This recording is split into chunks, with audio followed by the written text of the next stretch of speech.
တုဒ္ဒသောမနဲ့လူဘလူ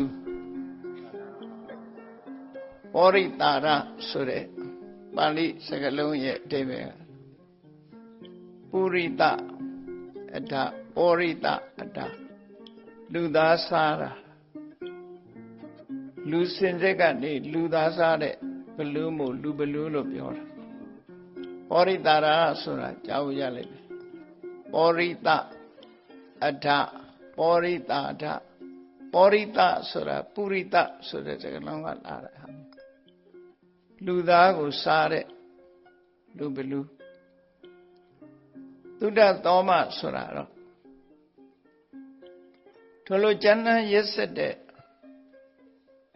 လူစင်စစ်ကဘလူးစိတ်ပေါက်နေတဲ့လူတယောက်ကိုလိမ္မာရင်ကျေးသော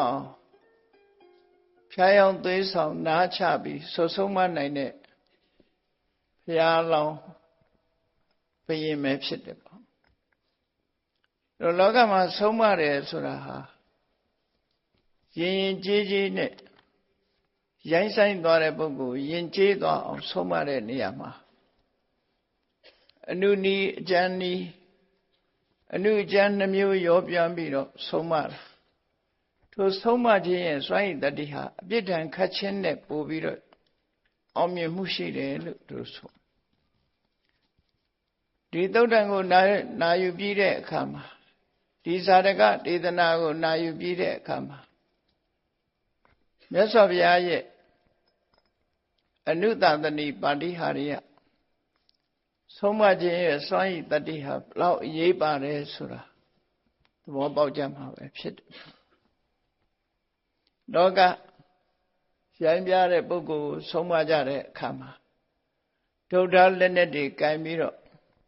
ကြောက်ရွံ့လာအောင်လုပ်ပြီးဆုံးမတာတခဏအတွင်းမှာတော့ကြောက်ရွံ့လို့တုံ့ပြန်မှုမရှိတာကိုပဲလူတွေကအောင်မြင်တယ်လို့ထင်ကြတယ်တကယ်ကတော့ရင်ထဲမှာအခဲမကြေဖြစ်သွားအောင်မြင်မှုလို့မဆိုနိုင်ဘူးပေါ့ကြောက်ရွံ့လို့ပြန်မလှန်နိုင်လို့အရှုံးပေးပြီးငြိမ်းနေတာကိုအတွက်မှားသွားတတ်တယ်ကြည်အေးသွားပြီဒီလောက်ရိုင်းတဲ့ပုဂ္ဂိုလ်ကယဉ်ကျေးသွားပြီလို့ထင်တာတကယ်ကတော့မဟုတ်ဘူးသူစိတ်ဓာတ်ကရိုင်းမြဲရိုင်းနေတုံးပဲအစွမ်းအစမထွက်တာမျှတာဖြစ်တယ်ပေါ့ဒါကြောင့်မို့ဆိုဝါတောင်းကျမ်းတဲ့ဆင်ကြီးတွေကိုဆုံးမတဲ့အခါမှာလှန်နေချွန်းတွေကိုအသုံးပြုပြီးဆင်ကြီးကိုမလှုပ်နိုင်အောင်ထူခတ်ပြီးတော့ဆုံးမကြတယ်သို့တော်ထိုဆင်ကြီးဟာအခွင့်ကောင်းကိုချောင်းနေတာသာဖြစ်တယ်မကျေနပ်ချက်တွေအပြည့်အဝနဲ့မိမိကိုညှင်းဆဲနှိပ်စက်တဲ့ပုဂ္ဂိုလ်ကိုအလစ်မှာအသေးပြန်တတ်တတ်တယ်ပေါ့ဘယ်တော်ဝါပဲဖြစ်ဖြစ်အဲ့ဒါလိုပဲအကျဉ်းနည်းနဲ့ဆုံးမလိုက်ခြင်းဟာအောင်မြင်ခြင်းလို့မဆိုနိုင်ဘူးမြတ်စွာဘုရားရဲ့ဆုံးမနည်းအနုတသနိပါဠိဟာရိယလို့ခေါ်တယ်တကိုးပြတာမျိုးမြတ်စွာဘုရားကမလုပ်ဘူးအထင်ကြီးအောင်လုပ်ပြီးတော့လည်းမလုပ်ဘူးသဘောပေါက်နားလည်အောင်ဆုံးမသွန်သင်ခြင်းဟာထာဝရယဉ်ကျေးမှုကိုဖြစ်ပေါ်စေတယ်လူတွေဟာသဘောပေါက်ပြီးတော့မိမိကိုယ်တိုင်ကိုယ်အမှားကိုမြင်ပြီးယဉ်ကျေးလိမ္မာတဲ့ဘက်ကိုရောက်သွားတော့မှအောင်မြင်တယ်လို့ပြောရမှာဖြစ်တယ်ပေါ့ရင်ထဲမှာအခုအခါနေမကြမ်းမဲနဲ့လုံးဝရှင်ထဲမှာရှိတဲ့အဆိုးတွေကုန်ခန်းသွားပြီးတော့လိမ္မာရင်ကျေးတဲ့ပုဂ္ဂိုလ်ဖြစ်သွားမှဆုံးမမှုဟာအောင်မြင်တယ်လို့ဒီလိုပြောရမှာမြတ်စွာဘုရားလက်ထက်တုန်းကလူသားတွေကအရိုင်းပြဆုံးပုဂ္ဂိုလ်ဆိုတာအလုံးသိကြတဲ့အတိုင်းပဲအင်္ဂုလိမာလဆိုတဲ့ပုဂ္ဂိုလ်တယောက်ပဲဖြစ်တယ်သူဟာသူ့ရဲ့မိသားစု background ကလူဆိုးမဟုတ်ဘူးဘုရင်ကြီးရဲ့ပရောဟိတ်ရဲ့သားဖြစ်တယ်ပညာရှိသားဖြစ်တယ်သို့တော်လည်းဘဝကပါလာတဲ့ရိုင်းပြတဲ့စိတ်ဓာတ်ကိုတော့ သူ့ရင်ထဲမှာမတော်လှန်နိုင်မဲနဲ့ဆက်လက်ရှိနေတာတော့ရှိတယ်။လောက်ရိုင်းပြတဲ့စိတ်ရှိပေမဲ့လို့ခုခေတ်လူတွေပြောကြသလိုမင်းကောင်းလင်ငါမဆိုးပါဆိုတဲ့လူမျိုးပေါ့နော်။လူဆိုးတွေကသူတို့ဆိုးခြင်းလို့ဆိုရတာမဟုတ်ဘူး။ပတ်ဝန်းကျင်ကသူတို့ပေါ်မကောင်းလို့ဆိုရတာပါလို့ကြီးပဲပြောကြတယ်။လူတိုင်းဟာကိုယ့်ကိုယ်အကောင်းပဲမြင်ကြတယ်။ကောင်းတယ်လို့ပဲထင်ကြတယ်။အဲ့တော့အင်္ဂုလိမာလဟာပင်ကိုယ်အားဖြင့်မဆိုးဘူးလို့ပြောရပေမဲ့လို့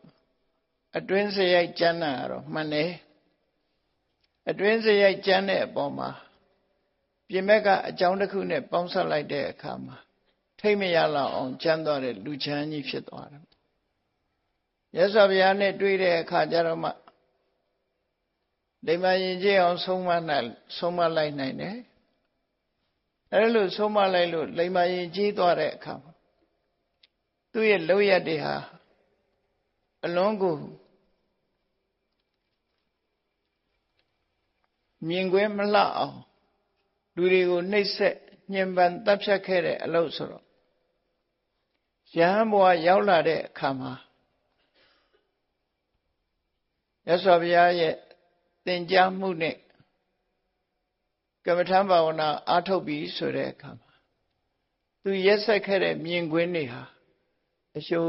သူ့ရင်ထဲနှလုံးထဲမှာပေါ်လာတယ်။ဒါလူတွေမှာမိမိနဲ့မိမိပတ်ဝန်းကျင်မှာရှိတတ်တဲ့အာယုန်နမိတ်တွေဟာစိတ်ကိုလွှမ်းမိုးလာတယ်ဆိုတာသဘာဝပဲဖြစ်တယ်။တရားထိုင်လိုက်တာနဲ့စိတ်ကိုစုစည်းလိုက်တာနဲ့သူလုပ်ခဲ့တဲ့ကိစ္စတွေဟာသူစိတ်ကိုလွှမ်းမိုးပြီးတရားထိုင်လို့မရအောင်နှောက်ယှက်ဖြစ်တယ်။တရားထိုင်မှုတဲ့ယောဂီပုဂ္ဂိုလ်တွေဟာဒါမျိုးကိုသတိထားမိပါလိမ့်မယ်။အင်္ဂုလိမာလသူ့ဘဝဟာ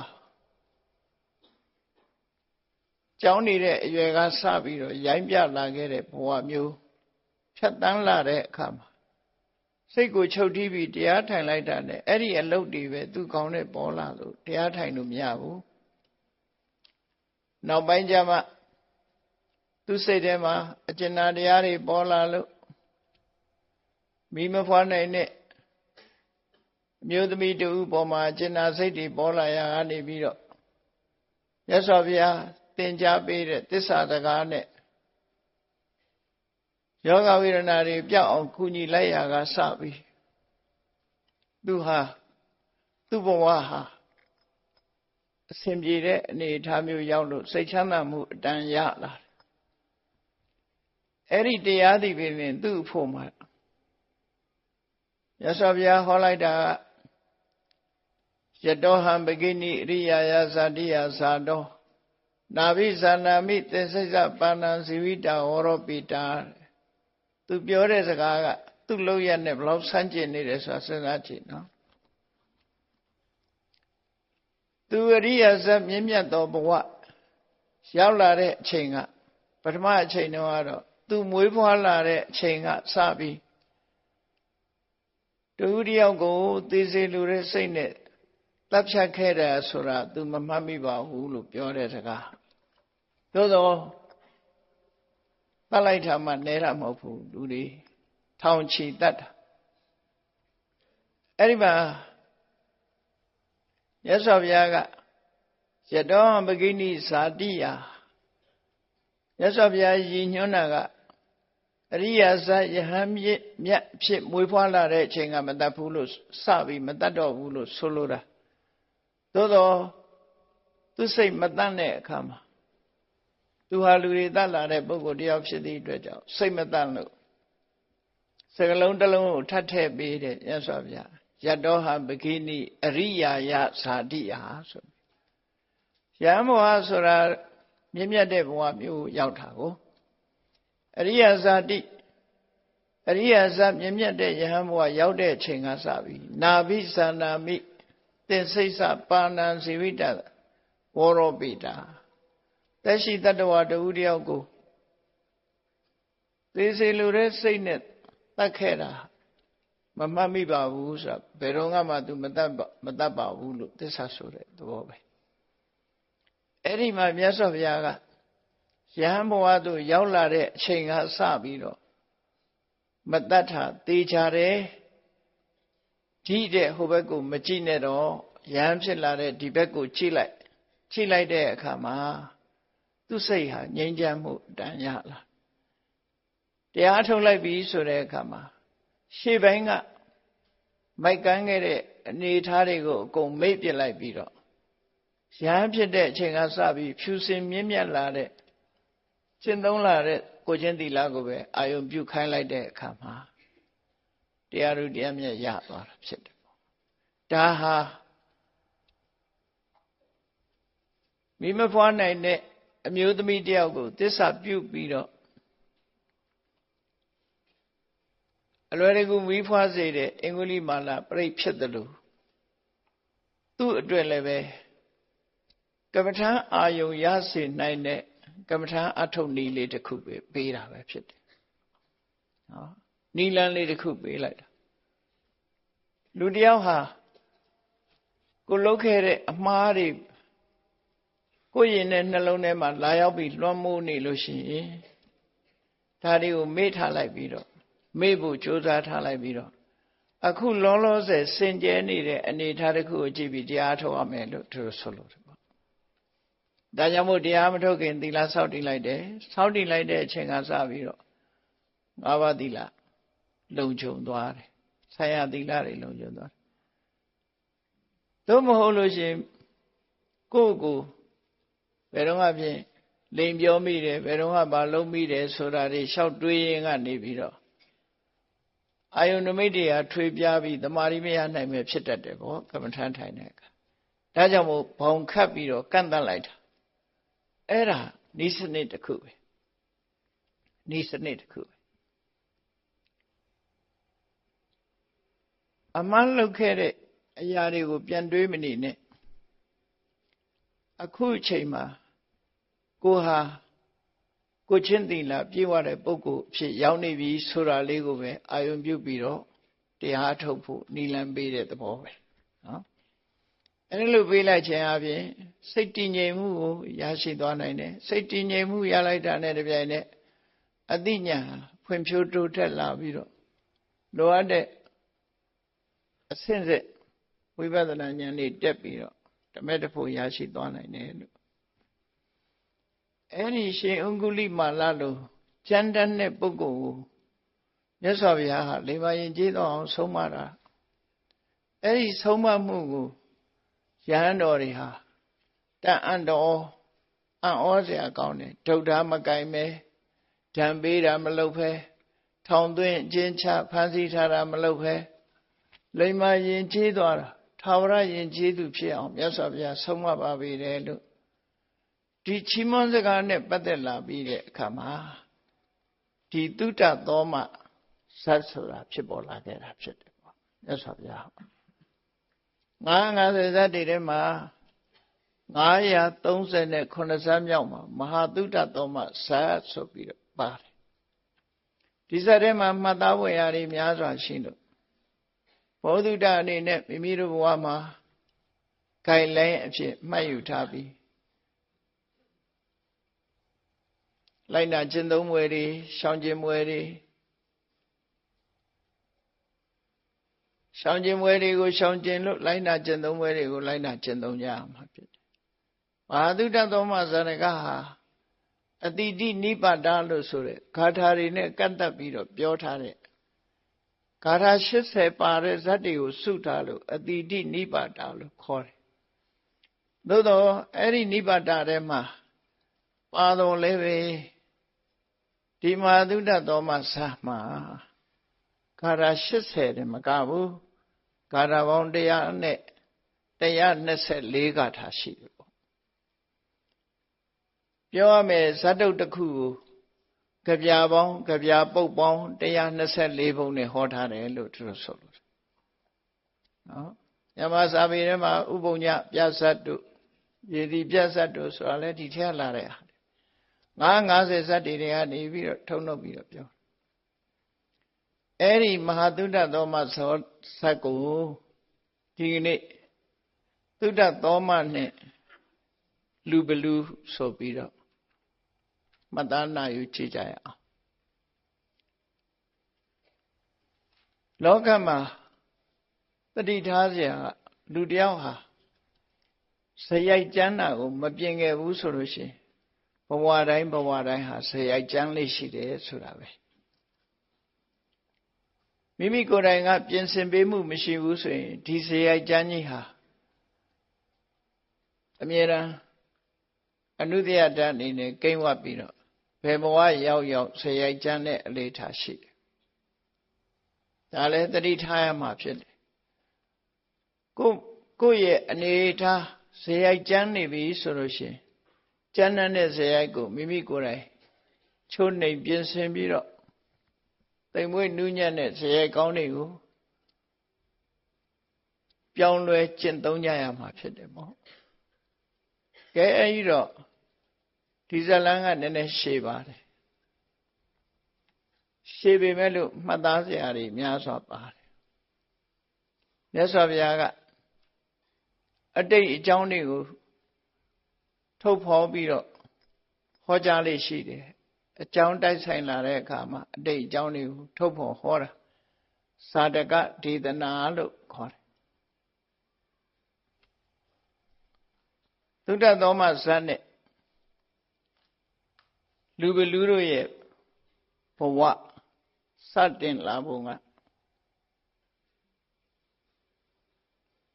ကုရုတိုင်အိန္ဒပတ္ထမြို့တဲ့အဲ့ဒီအိန္ဒပတ္ထမြို့မှာကောရပြဆိုတဲ့ဘုရင်ကြီးအုပ်စိုးတယ်ကောရပြဆိုတဲ့အဓိပ္ပာယ်ကကုရုဏံပုတ္တောကောရပြောလို့ဆိုတယ်ကုရုတိုင်းသားလို့ပဲအဓိပ္ပာယ်ရတယ်ကုရုတိုင်းဆိုတာမဟာသတိပဋ္ဌာန်သုတ်ကိုဟောတဲ့နေရာအခုဒီကနေ့ခေတ်အနေနဲ့ပြောလို့ရှိရင်တော့နိယုဒေဒီနာအနီးမှာရှိတယ်လို့ဆိုတယ်အဲ့ဒီကုရုတိုင်းမှာအိန္ဒပတ္ထဆိုတဲ့မြို့မှာကောရမြမင်းအုပ်စိုးတော့ထိုကောရမြမင်းရဲ့မိဖုရားကသားကလေးတူမွေးဖွားတယ်အဲ့ဒီမွေးဖွားတဲ့သားလေးဟာဘုံပညာလက္ခဏာနဲ့ပြည့်စုံပြီးတော့အကြအမြင်ဘောဓုတ္တကိုငယ်စဉ်ကတည်းကစီဘူးလေးလာအလွန်လေးလာလိုက်စားစတ်စုတတ်တဲ့ကလေးတယောက်ဖြစ်လာသုတ္တကိုမျက်နှိုးတဲ့ကလေးဖြစ်လာလို့သူ့ကိုသုတ္တသောမလို့နာမည်ပေးထားတာအဲ့တော့ငကောကတော့သောမလို့ခေါ်လို့ရောက်ပုံရတယ်သောမဆိုတာရွှေလို့လည်းအဓိပ္ပာယ်ရတယ်ငြိမ်းချမ်းတယ်ဆိုတဲ့အဓိပ္ပာယ်လည်းရတယ်သုတ္တဆိုတဲ့စကားလုံးလေးဟာသူ့ရဲ့ဝါသနာလေးကိုထည့်သွင်းပြီးတော့မှတ်ခေါ်ထားခြင်းပဲဖြစ်တယ်သုတ္တသောမဆိုတဲ့နာမည်နဲ့သူဟာထင်ရှားလာထို့တူပဲဗာရဏသီပြည်ကာတိမင်းကြီးမှလည်းပဲသားတယောက်ထုံးကားတယ်ဗာရဏသီကထုံတန်းစင်လာအတိုင်းသူ့သားကိုတော့ဗျမတတ္တဆိုတဲ့နာမည်ပေးထားတယ်ပေါ့ရှေးခေတ်ကလည်းပဲအိန္ဒိယနိုင်ငံမှာမင်းကြီးမင်းသားတွေဟာဆရာကိုနန်းတော်ခေါ်ပြီးတော့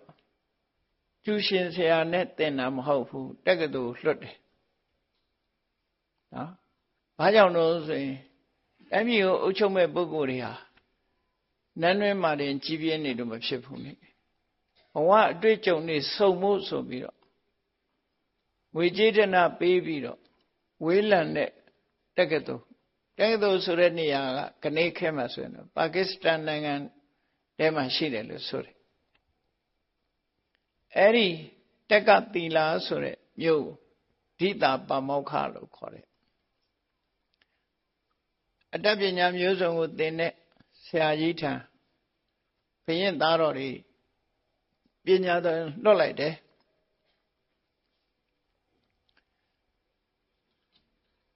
ငွေကုန်ကြတဲ့ငွေ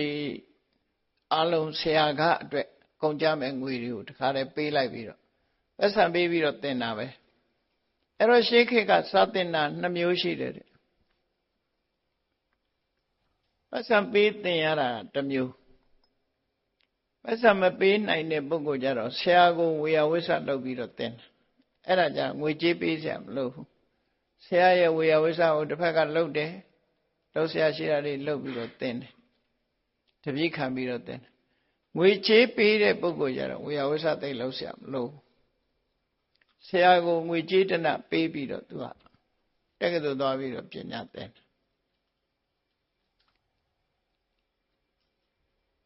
တက္ကသိုလ်မျိုးအဝင်ခီးသွားတဲ့လူတွေနားနေတဲ့ဆရာပေါ်မှာကုရုတိုင်းသားတုတ္တသောမလူငယ်ဟာဘုရင်သားတော်ဟာအဲ့ဒီမှာရောက်ရှိပြီတယောက်တည်းပဲလွတ်လိုက်တာပဲသူတို့တယောက်တည်းလွတ်လိုက်လို့အဲ့ဒီဆရာပေါ်မှာခိတ္တနာဆရာကြီးနဲ့မတွေ့ခင်မြို့ထဲမဝင်ခင်ခိတ္တနာနေတဲ့အချိန်မှာနောက်တစ်ယောက်ရောက်လာတယ်သူထိုင်တဲ့နေရာနာကပ်ပြီးတော့သူလိုပဲကျောင်းသားတစ်ယောက်ရောက်လာခဲ့တော့ရောက်လာတဲ့အခါကျတော့ပထမရောက်တဲ့သုတ္တသောမကဖော်ရွေတယ်သူ့ကိုမေးတယ်ဘယ်ကလာတာလဲဘသူလဲလို့မေးတဲ့အခါကျတော့သူကဗာရဏသီပြည်ကလာတာကာသိမင်းကြီးရဲ့သားတော်ဗြဟ္မတတလို့ခေါ်ပါတယ်တော့ခီးပန်းနေရင်ခိတ္တနားပါလို့ဆိုပြီးတော့ပြောတယ်ဗြဟ္မတတကလည်းပဲသူ့ရဲ့အရင်ရောက်နေတဲ့သူနဲ့ခီးသွားပေါ်ဆိုတဲ့ပုဂ္ဂိုလ်မေးတယ်ဘယ်ကလာတာတုံးဆိုကျွန်ုပ်ကတော့အိန္ဒပတ္ထမြို့ကုရုတိုင်းကနေပြီးအိန္ဒပတ္ထမြို့ကလာပါတယ်ကောရဝမင်းကြီးရဲ့သားတော်သုတ္တသောမှာဖြစ်ပါတယ်လို့တဦးနဲ့တူမိတ်ဆက်ပြီးတဲ့အခါမှာသူတို့နှစ်ယောက်ဟာအတူလက်တွဲပြီးတော့မိတ်ဆွေဖြစ်ပြီးတိတ္တဗမောခဆရာကြီးအိမ်ရောက်သွားကြတယ်ဆရာကြီးကိုပေးစရာကမ်းစရာရှိတဲ့ငွေကြေးတဏတွေပေးပြီးတော့ဆရာကြီးစီပညာသင်အဲ့တော့သူတို့ပညာသင်နေတဲ့အချိန်မှာတခြားမျိုးတွေကလည်းပဲကျောင်းသားတွေရောက်လာတာကျောင်းသားပေါင်း100နဲ့တဦးရှိတယ်လို့ဆိုတယ်အားလုံးပေါင်းလိုက်တဲ့အခါကျောင်းသား100တဦးအဲ့ဒီ100ကျော်သောကျောင်းသားတွေထဲမှာအသိဉာဏ်အထက်မြတ်ဆုံးကတော့သုတ္တသောမပဲဖြစ်တယ်သုတ္တသောမဟာသူများတဲ့ပို့ပြီးတော့အသိဉာဏ်ထက်မြက်လို့သူသင်ရတာအလုံးကိုလွယ်ကူပြီးသူဟာဆရာကြီးရဲ့နံပါတ်1တပည့်အဖြစ်ရောက်ရှိပြီးတခြားကျောင်းသားတွေကိုပါသူကထပ်ဆင့်ပြီးတော့သင်ကြားရတဲ့ဆရာဖြစ်လာတယ်အဲ့ဒီကျောင်းသားတွေထဲမှာသူနဲ့ရင်းနှီးတာခုနဗြဟ္မတတဆိုတဲ့ဗာရဏသီကလာတဲ့မင်းသားနဲ့သူကရင်းနှီးတော့သူတငယ်ချင်းမသိတာတွေကိုသူကရှင်းပြပြီးတော့အဲ့လိုသင်ပေးတယ်အဲ့ဒီခေတ်ကပညာရက်တွေဆိုတာဘာတွေတုံးလို့ပြောမယ်ဆိုလို့ရှိရင်အထာရတ18ရသောအတတ်ပညာလို့ဆိုတာစာပေထဲမှာမှတ်တမ်းတင်ထားတာသင်္ချာအတတ်တွေလည်းပါတယ်ချက်နီးပြုံနီးတွေလည်းပါတယ်အဆိုကတွေလည်းပါတယ်နောက်တစ်ခုကတော့စင်စည်းမြင်းစည်းဓာခုတ်လှန်ထိုးအဲ့ဒီအတတ်ပညာမျိုးတွေလည်းပါတယ်မြားပြစ်တဲ့အတတ်ပညာသူတို့ခေတ်ကသင်ရမယ့်ပညာရက်တွေအားလုံးအဲ့ဒီမှာသင်ပေးတယ်လို့ဆိုအားလုံးအတတ်ပညာတွေသင်ပြီးတော့လေ့ကျင့်ကြရတယ်နောက်ဆုံးမှာပညာရက်တွေစုံသွားပြီစင်တတ်မြင့်တတ်ဆိုတာသူတို့ခေတ်မှာမင်းကြီးမင်းသားတွေမတတ်မဖြစ်တဲ့အတတ်တွေမြန်မာနိုင်ငံမှာလည်းပဲရှားစွင်းတွေကိုဖတ်ကြည့်မယ်ဆိုရင်အင်းဝကဒုတိယမင်းကောင်ဆိုတာမြင်းစည်းခြင်းအတတ်ကိုတစ်ဖက်ကန်းခတ်ကျွမ်းကျင်လာတယ်လို့ဆိုတာသမိုင်းထဲမှာမှတ်တမ်းတင်ထားတာရှေ့ကနေပြေးနေတဲ့မြင်းကိုနောက်ကနေလိုက်ပြေးပြီးတော့မြင်းမော်ခုန်တက်နိုင်တယ်ဆိုရယ်သူ့အရေးချမ်းမြင်းပြေးနေတဲ့အချိန်လေးမှာပဲ မြင်းရဲ့ဘိုက်အောက်ကနေလှက်ပတ်ပြီးတော့ကြောပေါ်ပြန်ရအောင်တက်နိုင်တယ်လို့ဆိုတယ်မြင်းပြေးနေတော့မှပဲမတ်တက်ရပြီးတော့စီးပြနိုင်တယ်မြင်းစီကျွမ်းကျင်မှုတွေလေ့ကျင့်ထားလို့ရှိရင်မတန်အောင်ဝယ်ရကောင်းတဲ့တတ်ပညာမျိုးစုံတတ်ကြတယ်ရှေးခေတ်ကရှေးစနစ်နဲ့တတ်ပညာရပ်တွေကိုအဲ့လိုသင်ယူကြတာအဲ့တော့သုဒ္ဓသောမဟာဆရာတစ်ပိုင်းလုပ်ပြီးတော့သုဒ္ဓသောမမင်းသားကဗျမရတ္တမင်းသားမှစပြီးခြံတဲ့တိုင်းပြည်အသီးသီးကရောက်လာတဲ့မင်းသားတွေမင်းကြီးမင်းသားတွေကိုသူကဆရာလုပ်ပြီးသင်ပေးပြီးနောက်ဆုံးသူတို့တတ်ပညာစုံတဲ့အခါမှာဆရာကြီးကိုကြော့ပြီးတော့ကိုယ်တိုင်းပြည်ကိုပြန်ညမှာပေါ့အဲ့ဒါလို့ပြန်ညတဲ့အခါမှာနောက်ဆုံးနှုတ်ဆက်ပွဲလုပ်တယ်သုဒ္ဓသောမအားလုံးကျေးဇူးတင်သူတို့ဆရာဆိုတော့တစ်ဖက်ကလည်းလေးစားပြီးတော့ကျေးဇူးတင်အားလုံးစုံစည်းတဲ့အချိန်မှာသုဒ္ဓသောမမင်းသားကအမှားစကားပြောတယ်ပြောတော့ဆိုတော့တလလေးသတင်းကိုချင်းသီလကိုထိမ့်သိမ့်တဲ့အနေနဲ့ဥပုသ်ဆောင်သုံးညဖို့မှားတယ်ပြီးတော့ကိုယ်နိုင်ငံကိုရောက်လို့ရှင်အချိန်ခါအားလျော်စွာဥပုသ်နေ့တွေမှာ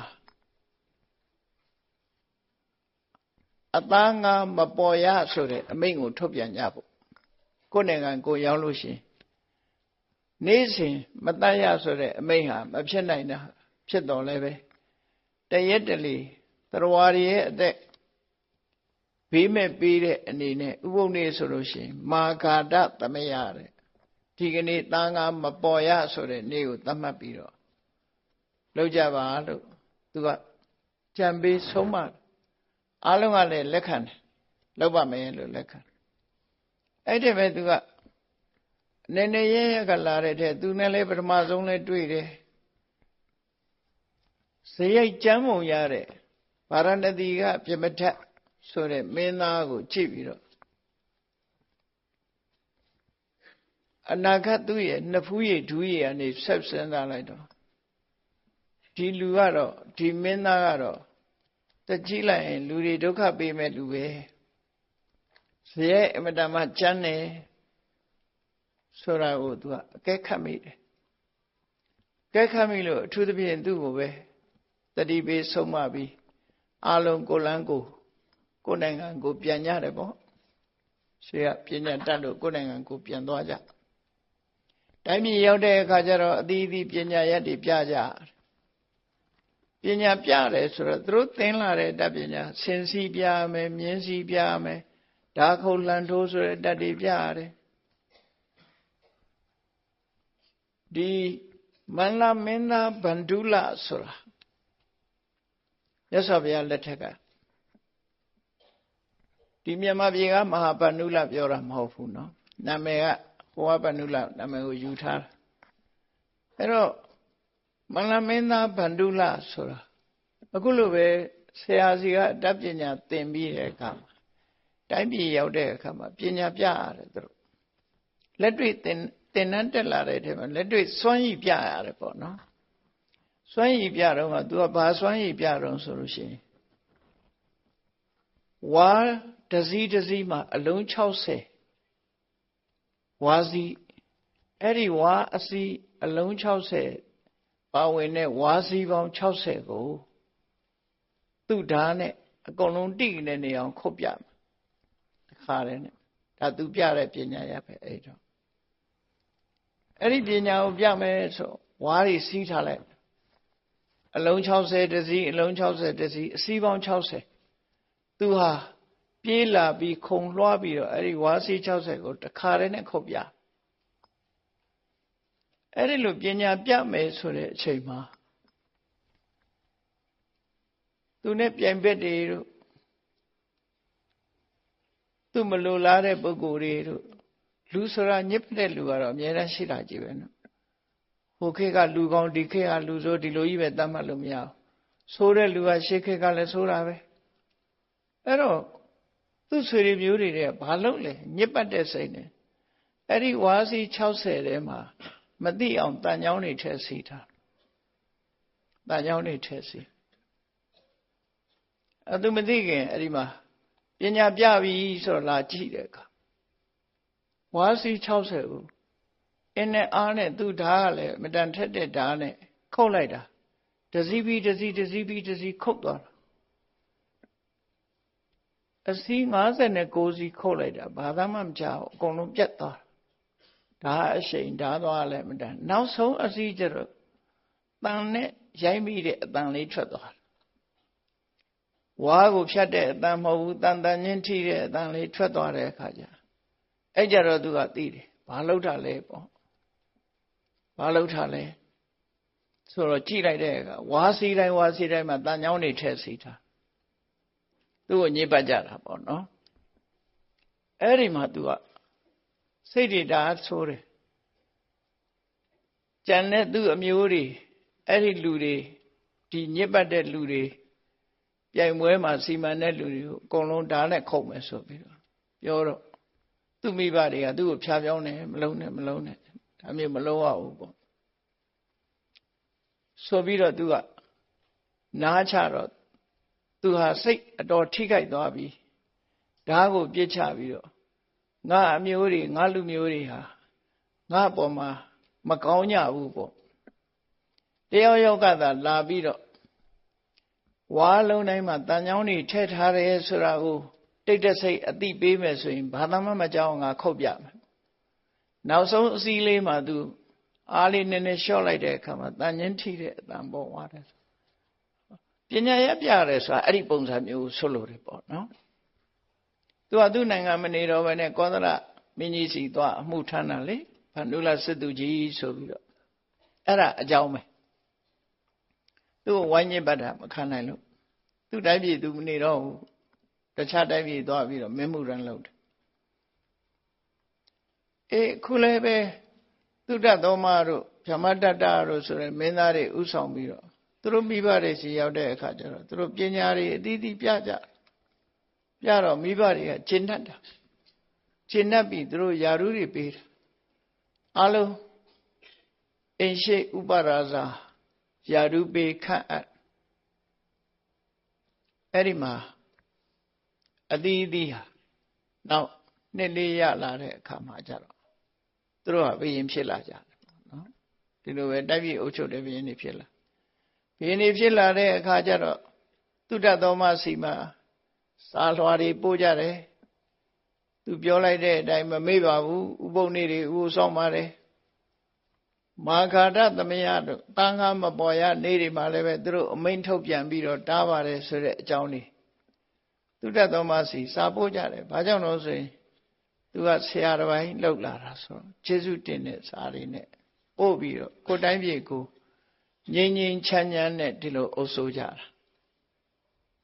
အရွယ်တွေရလာကြတယ်အဲ့ဒီမှာအဖြစ်တစ်ခုကဗာရဏသီမှာကျုံလာတယ်ပြမရမင်းသားကလည်းပဲသူ့ဖခင်ကထိနန်းလွှဲလိုက်တဲ့အခါမှာသူကမင်းဖြစ်လာတယ်သို့တော့သူ့ရဲ့ရင်ထဲနှလုံးထဲကဇယိုက်ကျမ်းလေးရှိတယ်ရက်ဆက်တတ်တဲ့ဇယိုက်ကျမ်းလေးရှိတယ်သူမင်းဖြစ်လာတဲ့အခါကျတော့သူကတော့သူ့ဇယိုက်ကဘာလို့ဆိုရင်အသားမပါရင်ထမင်းမဝင်တဲ့ဇယိုက်ဖြစ်သွားတတ်လို့မစားနိုင်ဘူးဆိုပါစို့နော်တတ်လို့ဆိုရင်ထမင်းမမိန်ဘူးတဲ့အသားပါမှထမင်းမိန်တယ်အသားမစားရတဲ့နေ့ဆိုရင်သူမကျင့်နိုင်ဘူးဒါကြောင့်မို့နေ့စဉ်အသားသူ့ရဲ့စရောချက်ကစားတော်ကဲကအမြဲတမ်းအသားကိုရှာထားပြီးတော့ဒီကျွတ်တင်ပြီးတော့ဥပုပ်နေ့တွေဘာတွေမှာဆိုရင်ကျွတ်တင်ပြီးတော့ဝယ်ထား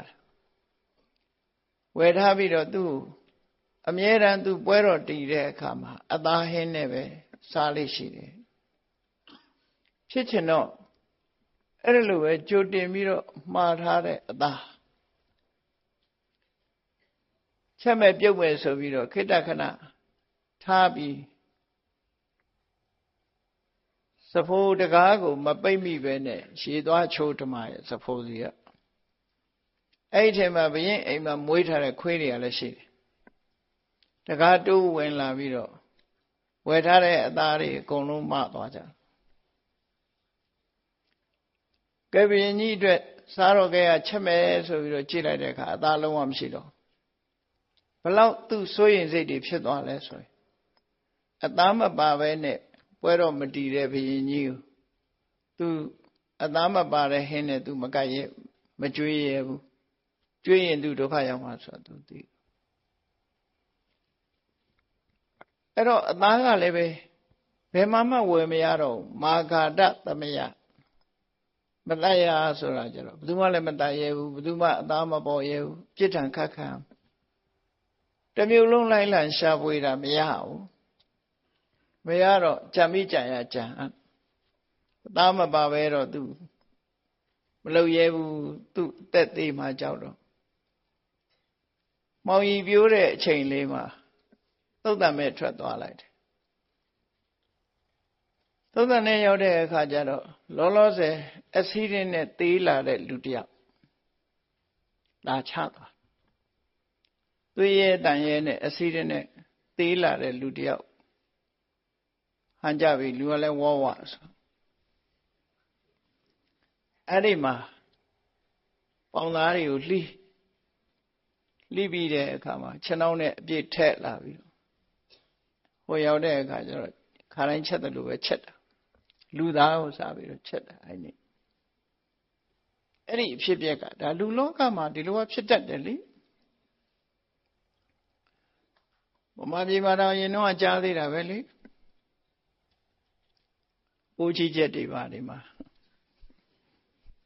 အဲ့တော့ရှိတတ်တာနော်ဘာအိုးကြီးဆိုလားအဲ့ဒီမှာတော်သေးတာပေါ့သေတဲ့လူတွေဆရာရသွားလို့အဲ့ဒါလို့ရသွားပြီနောက်တည့်ရကျတော့ပုံမပြက်ပန်းမပြက်ဘုရင်ကြီးကိုသွားပြီးတော့စားတော့ဆက်တယ်ဆက်လိုက်တော့ဘုရင်ကြီးက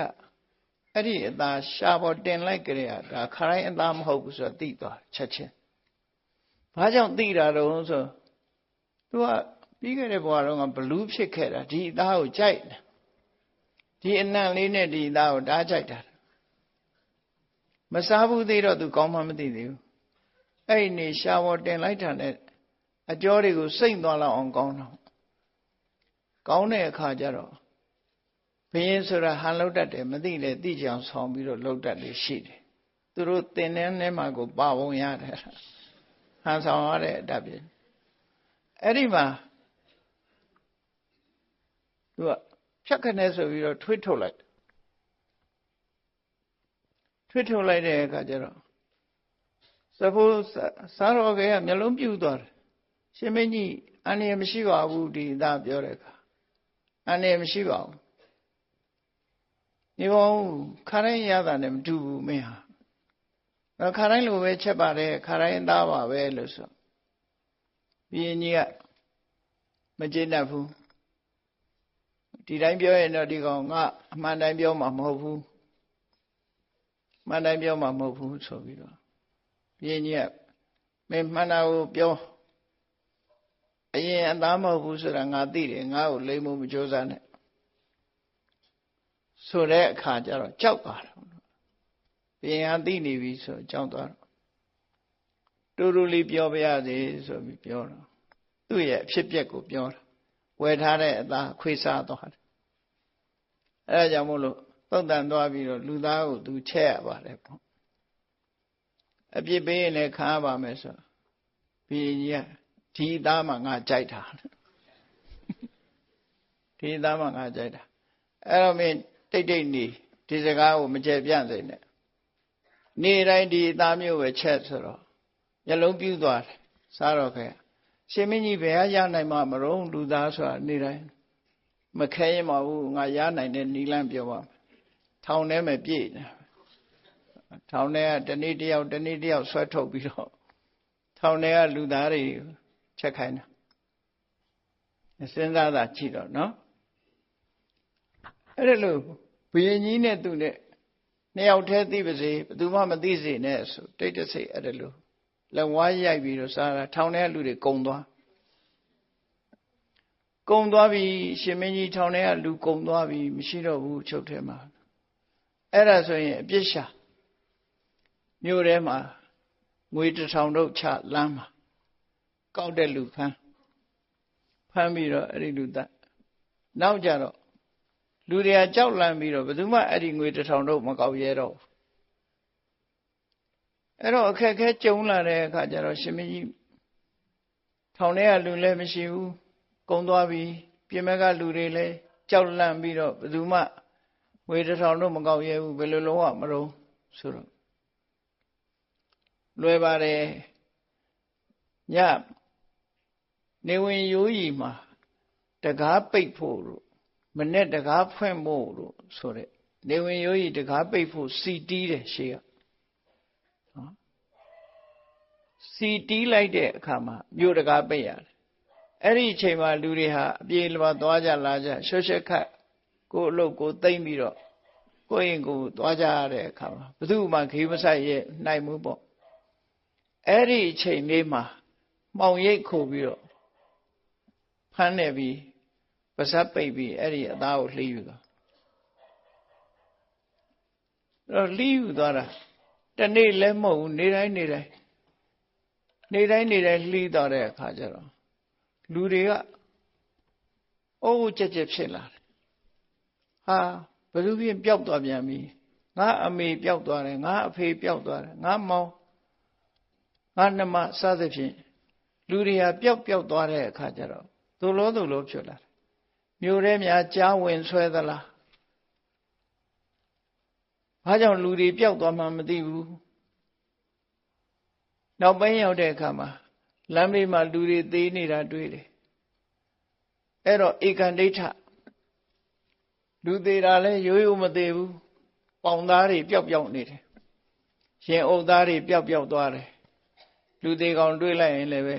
ဓာတ်နဲ့လှိသွားတဲ့ဒဏ်ရာဒီပုံစံကြီးပဲဖြစ်နေတယ်အဲ့တော့မသင်္ကာဘူးလူသားစားတဲ့လူရှိပုံရတယ်ဆိုသို့လို့ဖြစ်လာလူတွေကဘုရင်နန်းတော်သွားပြီးတော့ဘုရင်ကြီးကြားအောင်ဆန္ဒပြအော်ဟစ်ကြတယ်ပေါ့နော်တိုင်းပြည်လုံခြုံရေးမရှိဘူးလူတွေပျောက်တယ်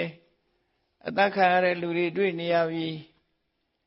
အဲ့တော့ဒီလူကိုဖမ်းပေးပါလူသားသမားလူသားစားတဲ့လူကိုဖမ်းပေးပါနဲ့ဆိုဘုရင်ကြီးပြောဘုရင်ကြီးကငါဘာတတ်နိုင်မှာတော့ပေါ့ငါဘယ်လိုလုပ်ပြီးတော့ဖမ်းနိုင်မှာတော့တောင်းမယူပဲနဲ့ဘုရင်ကြီးကဂိမ်းမဆိုင်တဲ့နေတဲ့အခါမှာလူတွေကကာလဟတ္ထိဆိုတဲ့စစ်သူကြီးစီသွားကြတယ်သွားပြီးတော့စစ်သူကြီးမင်းဒီမြို့တော်မှာတော့ဒီတိုင်းဖြစ်နေပြီလူတွေပျောက်သွားတယ်ပျောက်သွားတဲ့နေရာတိုင်းမှာပဲပေါင်သားတွေလှိယူသွားတာတွေ့ရတယ်ဒါလူသားစားတဲ့လူရှိနေပြီအဲ့ဒါရအောင်ဖမ်းပေးပါဆိုတော့စစ်သူကြီးကအေးတပတ်လောက်စောင့်ကြည့်စိတ်မပူနဲ့ငါစိတ်မှန်းမယ်ဆိုပြီးတော့ကာလဟတ္ထိစစ်သူကြီးကနေပြီးတော့သူ့လူတွေကိုအရှိုးနေရအနှံ့လူတွေကိုချောင်းမြောင်းပြီးတော့လူသားစားတဲ့လူသားသမားကိုဖမ်းညမယ်စောင့်နေချထားလိုက်တယ်ရှုပ်ဝက်ပြီးတော့ချထားလိုက်တရက်ကြတဲ့အခါကျတော့ခုနအင်ညိုအင်ညာထွက်လာတဲ့လူကိုဖမ်းကုပ်ပြီးတော့အသားလှီးနေတဲ့အချိန်မှာစောင့်ကြည့်နေတဲ့စစ်သူကြီးရဲ့လူတွေကတွေ့တာနဲ့အဲ့ဒီလူကိုခုတ်ဆွဲပြီးဖမ်းတာ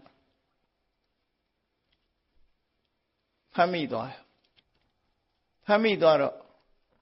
လှီးပြီးတော့တောင်းထဲမှာထည့်နေတဲ့အဲ့ဒီအသားတွေရောသူ့ရောခိုးတယ်နဲ့ကွာဖမ်းသွားပြီစစ်သူကြီးရှိသွားပေါ့လူသားစားတဲ့လူဖမ်းမိပါပြီဆိုပြီးစစ်သူကြီးအဲ့ဒီမှာစစ်သူကြီးကသူ့မလွတ်အောင်ချီနှောင်ထားပြီးတော့ဝန်းရံထားပြီးတော့သူ့ကိုစစ်ဆေးတယ်အဲ့စစ်ဆေးတဲ့နေရာကစပြီးတော့ဒီဇလန်းကိုစထားတာနော်ကြပြအဆိုမိတ်ကဒီကနေစသူမေးပုံကတော့ ဘုရင်ရဲ့စားတော်ခဲရတကလို့ခေါ်တယ်ရတကဆိုတာဘုရင်ရဲ့စားတော်ကိုချက်ရတဲ့ပုဂ္ဂိုလ်ပေါ့နော်သမင်းကျက်သမားပဲစားတော်ခဲရတကဘာဖြစ်လို့ဒီလိုရက်ဆက်တဲ့အလုပ်တွေမင်းဘာလို့လုပ်တာလဲမင်းစားခြင်းလို့လုပ်တာလားသို့မဟုတ်ငွေကြေးဒနာအတွက်လုပ်တာလားသူ့ကိုစစ်ဆေးတယ်စစ်သူကြီးကစစ်မေးတယ်စစ်မေးတဲ့အခါကျတော့သူကဖြောင်းချက်ပေးတယ်ကျွန်တော်မျိုးဟာကိုယ့်အတွက်လုပ်တာလည်းမဟုတ်ပါဘူးတဲ့ဆွေမျိုးသားချင်းတွေအတွက်လုပ်တာလည်းဘယ်သူအတွက်မှပစ္စည်းဥစ္စာလိုချင်လို့လည်းလုပ်တာမဟုတ်ပါဘူးတဲ့တကယ်ကတော့ကျွန်ုပ်တို့ရဲ့အရှင်သခင်ဘုရင်မင်းကြီးအတွက်လုပ်ရတာပါဆိုဖွင့်ချလိုက်တခါတည်းအရှင်သခင်ဘုရင်မင်းကြီးအတွက်သူဟာဘုရင်မင်းကြီးကိုဆက်တာကိုလုပ်ရတာပါလို့စစ်သူကြီးကိုသူဖြောင်းချက်ပေးလိုက်တဲ့အခါအဲ့ဒီညမှာညာကြီးပဲဖမ်းမိတာကိုသူ့ကိုတုံနှောင်ထားတယ်မလွတ်အောင်အဆောင်နေထူထပ်စွာချထားပြီးတော့စစ်သူကြီးကဒီလိုဆိုလို့ရှိရင်နောက်တည့်ရက်ကြာရင်မင်းဘုရင်ရှိမှငါမေးတဲ့အတိုင်းမင်းထွက်ဆိုရဲလားထွက်ဆိုပါမယ်ဝန်ခံလိုက်အဲ့ဒါနဲ့တညလုံးသူ့ကိုအဲ့ဒီနာမှာတုံနှောင်ချီထားပြီးတော့မနေ့လင်းတဲ့အခါမှာစစ်သူကြီးရောသူတို့ဖမ်းမိထားတဲ့လူရောနန်းတွင်ဝင်သွားကြတယ်အဲ့ဒီညကဘုရင်ကြီးကလည်းညစာမစားရသေးဘူးမျောနေတာညစာချက်ပြီးတော့ကျွေးမဲ့အချိန်မှာမစားလိုက်ရဘူးအဲ့ဒီညစာလွတ်သွားတယ်နော်အသားရှာနေတော့ဟိုကောင်ဖမ်းခံလိုက်ရတာဆိုတော့ညစာလွတ်သွားတညလုံးလာနိုးနဲ့သာမျောလိုက်ရတယ်တညလုံးဘိုက်စာနဲ့အိတ်တောင်မပြုံးမနဲ့ရောက်လာတဲ့အခါကျတော့နောက်ကလူအုပ်ကြီးလည်းပါတယ်ဆူညံနဲ့နန်းနေမှာလူတွေရောက်လာတော့လှမ်းကြည့်လိုက်တော့သူ့ရဲ့စားတော်ကဖမ်းခံလာရတာကိုတွေ့တော့ဟာငါတို့အမှုတွေတော့ပေါကုန်ပြီချင်တယ်ဒါပေမဲ့လို့ဘုရင်ကဟန်နဲ့သူကဟန်မပြက်ပလင်ပေါ်မှာထိုင်ဆောင်တယ်စစ်သူကြီးနဲ့အလုံးဝင်သွားတဲ့အခါမှာမလာခင်မဲ့စစ်သူကြီးနဲ့မြို့သူမြို့သားတွေကစီးဝါးကြိုက်ထားတယ်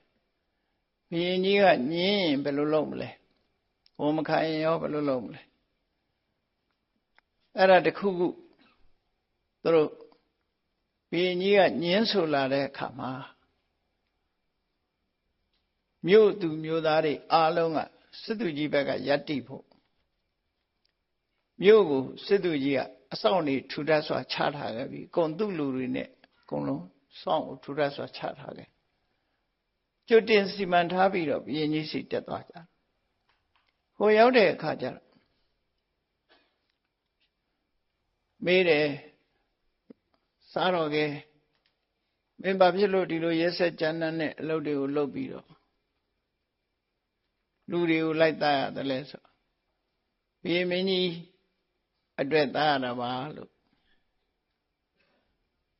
ဘုရင်ရှိမှဖြောင်းချက်ပေးလိုက်တဲ့အခါကျတော့စစ်သူကြီးကဘုရင်ကြီးကိုမေးတယ်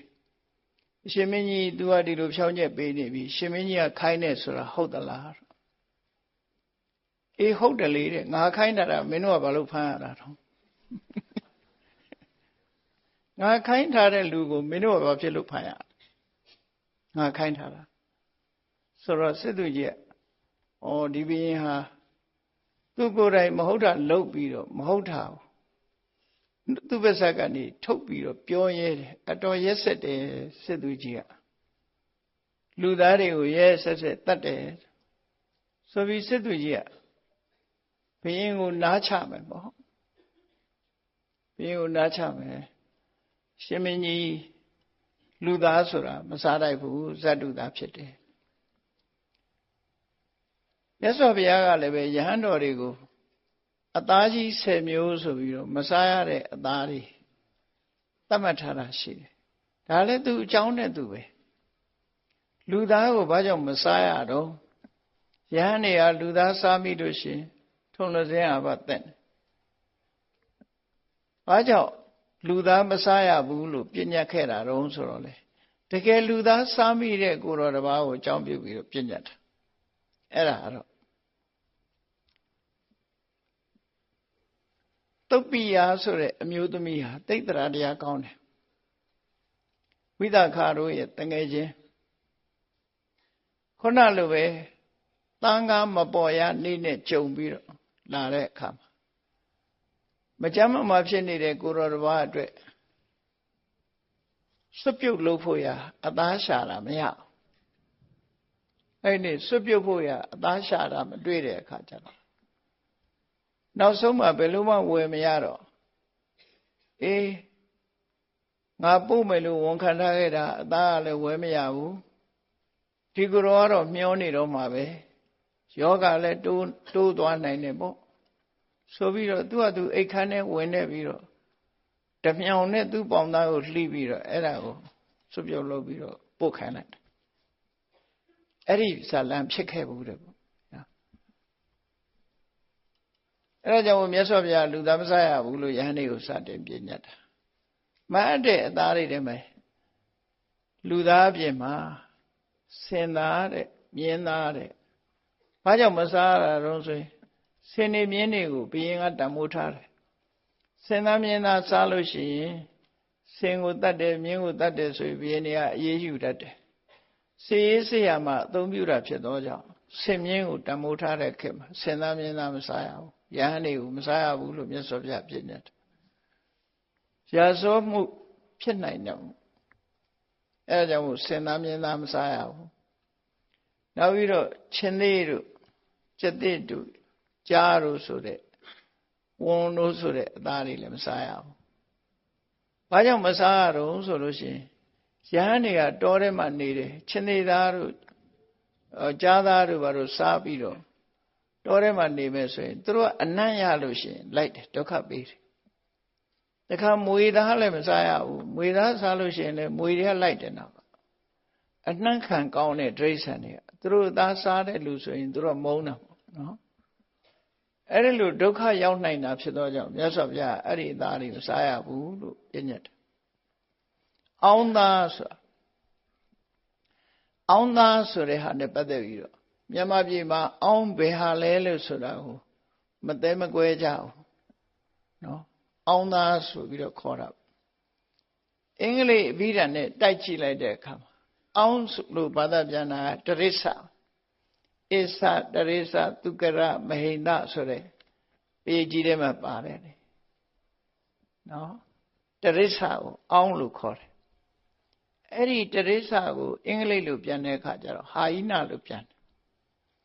အဲ့ဒီဟာယိနဆိုတဲ့အကောင်ကဘယ်လိုအကောင်လို့ဆို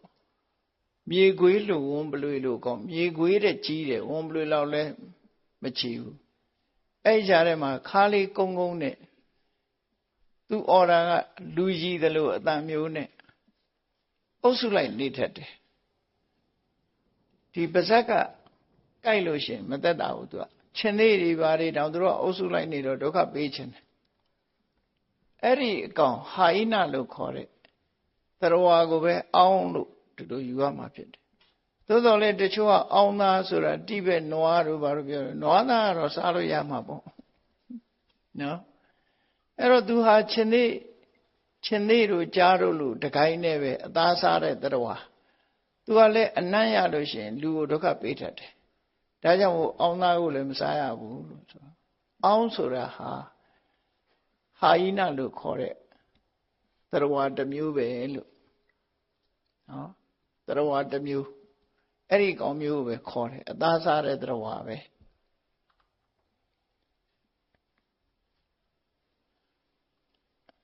ခွေးသားမစားရတာတော့ခွေးသားကြိုက်တာတော့ကိုရီးယားတွေဗီယက်နမ်တွေကြိုက်တယ်ပြောတယ်အင်ဒိုနီးရှားမှာတော့ခွေးကောင်အရှင်လက်လက်တောင်မှဈေးထဲမှာရောင်းတယ်ဒီခွေးလိုချင်တယ်ဆိုတော့အဲ့ဒီခွေးလူရှည်တင်ရိုက်ပြီးတော့အကောင်ဖော်ပေးတယ်အဲ့လိုခွေးသားနာမည်ကြီးနော်ဗမာပြည်မှာဝက်သားတုတ်ထိုးနာမည်ကြီးတယ်လို့ အဲ့ဒီမှာခွေးသားကြတော့ဆက်ဆုပ်ရင်ရှာပွဲကောင်းသောကြောင့်လို့အကြောင်းပြတယ်အဲ့တော့မြတ်စွာဘုရားအသားကြီး10ပါးယဟန်တော်တွေမအပ်ဘူးဆိုတာသူ့အကြောင်းနဲ့သူပဲသတ္တုသားဖြစ်သောကြောင့်လူသားကိုမစားရဘူးနော်ကျန်တဲ့အသားတွေကသူ့အကြောင်းနဲ့သူမြတ်စွာဘုရားမစားစေဘူးယဟန်တွေကိုအဲ့ဒီအသား10မျိုးကိုလုံးဝမစားရဘူးကျန်တဲ့အသားတွေကလည်းပဲကိုယ့်အတွက်ယေရှုတတ်ရင်မစားရဘူးယေရှုတတ်တယ်လို့တန်တရားရှိရင်လည်းမစားရဘူးသူ့အတွက်ဒီတရားကိုတတ်ပြီးချက်ပြုတ်တယ်လို့သတင်းကြားရင်လည်းမစားရဘူးလုံးဝကိုယ်နဲ့ပတ်သက်မှုမရှိဘူးဆိုရင်တော့စားရင်စားခွင့်ရှိတယ်ပေါ့မစားဘဲနေခွင့်လည်းရှိတယ်ပေါ့ဒီလိုဆိုလို့တယ်ပေါ့နော်သို့တော်လည်းအခုဘုရားဘာသာနှစ်ခိုင်းဖြစ်တဲ့ထဲမှာမဟာယာနနဲ့ထေရဝါဒခိုင်းမဟာယာနခိုင်းကတော့တသက်လွတ်စားတယ်တသက်လွတ်စားပြီမဲ့လို့ဝတ္တထုတို့ကျက်သားထုတို့တော့ပါတာပေါ့အလွမ်းပြေဖြစ်လိမ့်မယ်ပဲကိုဝတ္တလုပ်ပြီးတော့နော်အတုလုပ်ပြီးစားနေတယ်အဲ့တော့ထေရဝါဒယဟန်တွေသားစားတယ်ဆိုရင်သူတို့ကလည်းကဲ့ရဲ့ခြင်းတယ်ပေါ့နော်ကဲ့ရဲ့ခြင်းမြတ်စွာဘုရားကိုသားစားတယ်ဆိုတာလည်းမယုံကြဘူးပေါ့သို့တော့မြတ်စွာဘုရားဟာသားငါနဲ့ပတ်သက်ပြီးတော့အစွန်းရောက်တဲ့သဘောမရှိဘူးပေါ့အစွန်းရောက်တဲ့သဘောမရှိဘူးသူ့ဘာသူအလိုလျောက်ဟင်းအနေနဲ့ဖြစ်ပေါ်လာလို့ရှိရင်အပြစ်ကင်းတယ်ဆိုလို့ရှိရင်မြတ်စွာဘုရားဘာရဲ့ညာရဲ့မရွေးဘူးလှူတာကိုပဲစားလိုက်တယ်ပေါ့နော်တသက်လုံးမှာစားမယ်ဆိုလို့ရှိရင်အသားစားတဲ့လူတွေကြားထဲရောက်သွားလို့ရှိရင်ဘုရားကိုကြည်ညိုမှာမဟုတ်တော့ဘူးလေဘယ်သူကပဲလှူကိုအပြစ်နဲ့ပတ်သက်မှုကိုနဲ့ပတ်သက်ခြင်းမရှိဘူးဆိုရင်အပြစ်မဖြစ်ဘူးလို့အဲ့ဒါလေတော်တော်ကိုဖြေရှင်းရတဲ့ဟာဘုန်းကြီးတို့စာအုပ်တို့ရေးဦးတဲ့ဗုဒ္ဓဝါဒနဲ့တသက်လုံးဝါဒဆိုတာအဲ့ဒီမှာအသားမစားရခြင်းအကြောင်းကလည်းသူအကြောင်းနဲ့သူမြတ်စွာဘုရားဟောထားတာလုံးဝမစားနဲ့လို့ပြောတာမဟုတ်ဘူးအဲ့တော့တသက်လို့စားတာလေအစွန်းရောက်တစ်မျိုးဖြစ်တတ်တယ်ပေါ့နော်စွန်းရောက်တစ်မျိုးဖြစ်မှန်ကန်တဲ့ရည်ရွယ်ချက်နဲ့တသက်လို့စားတာမျိုးကုသိုလ်ရလို့စားတယ်ဆိုရင်တော့မှားပြန်တယ်တသက်လို့စားရုံနဲ့တော့ကုသိုလ်ရမှာမဟုတ်ဘူးဘယ်စားအာဟာရတဏှာကိုဖယ်ရှားပြီးစားနိုင်မှသာလေသူကအပြစ်ကင်းတာဖြစ်တာတသက်လို့ပဲဖြစ်စေအသားပဲဖြစ်စေအာဟာရတဏှာရတတဏှာကိုဖယ်ရှားဖို့ရမြတ်စွာဘုရားနိလန်းပေးထားပြီးသားဖြစ်တယ်အဲ့ဒါကြောင့်မို့အသားဟာငါဖြစ်စေတသက်လို့ဖြစ်စေဘယ်ရာမှအဓိကမဟုတ်ဘူးတွေ့တာမှုတဏှာကိုဖယ်ရှားဖို့သာလေအဓိကဖြစ်တယ်လို့ဒီလိုမှတ်အောင်အဲ့တော့လူသားနဲ့ပတ်သက်ပြီးခုလိုစားတဲ့ပြဿနာတစ်ခုပေါ်လာခဲ့တာဖြစ်တယ်အဲ့ဒီပေါ်လာမှုဟာအခုဒါနဲ့ပတ်သက်ပြီးတော့ရှေ့ဆက်ပြီးတော့စစ်သူကြီးနဲ့အချီချပြောတဲ့စကားတွေကိုနောက်ရကျမှဆက်ပြီးတော့ဟောမှာဖြစ်တယ်နော်တရားချစ်ခင်သူတော်စင်ပြိဿအပေါင်းတို့သုဒ္ဓသောမနဲ့လူဘလူတို့ရဲ့တွေ့ဆုံခန်းကိုနောက်ပိုင်းရောက်တဲ့အခါမှာပေါ်လွင်ထင်ရှားလာမှာဖြစ်လို့သုဒ္ဓသောမဇက်ကိုနိုင်ယူမှတ်သားပြီးတော့ဘဝမှာသင်္ကန်းစာယူစရာတွေများစွာရှိလို့ဘဝသင်္ကန်းစာကိုရှုပြီးတော့မိမိတို့ဘဝမှာကောင်းရာစေရိုက်များကိုကြိုးစားပြီးတော့ထူထောင်နိုင်ကြပါစေကုန်သတည်း